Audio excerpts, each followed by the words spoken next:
Let's talk a bit about the technical implementations of co-creation. What kind of platforms or tools have you been using so far? I mainly tried to work with the Microsoft tools, so that's Microsoft Teams is what we used, and yeah, in Microsoft Teams you can use then Word, PowerPoint, these kinds of typical Microsoft tools where students can work together in one file. So we let teachers make a file with the course material, and then students could work on that file. But we had one main issue with this, and it was very hard to strike a balance between these two. In Microsoft Word, it's only possible to give students full access to your document or no access at all. So you have to really trust them completely with your document, because they can make all sorts of changes. If they, for instance, erase everything, then everything is of course erased.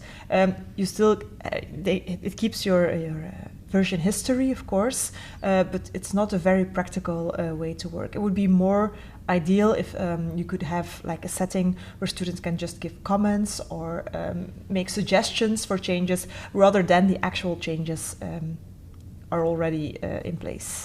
And are you notified when students make changes? Yeah. You can see when a student has done something to the file, and then I think you can also see what they have done exactly. Yeah.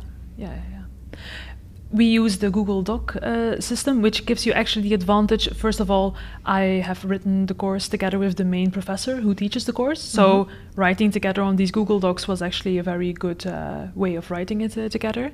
And then we can choose between 3 levels of letting our students interact with the course. Either they can just view the course, that's not something that we use. Or you could, at the other end of the spectrum, say that they can immediately edit the course, just the way that we edit the course. We don't do that either.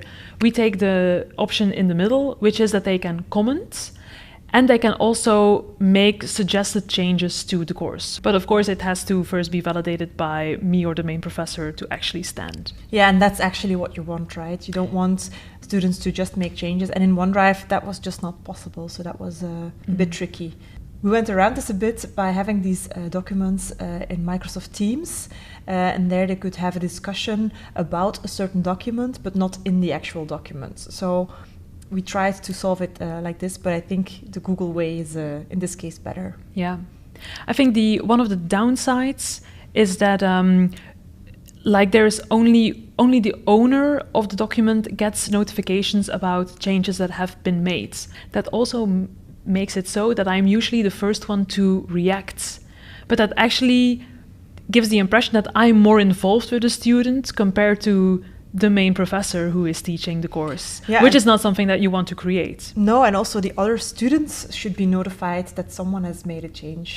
Absolutely. And that also doesn't happen in this case. So no, indeed. And technology-wise, I think there's a lot to be explored yet. It's nothing that I have encountered was perfect. Yeah.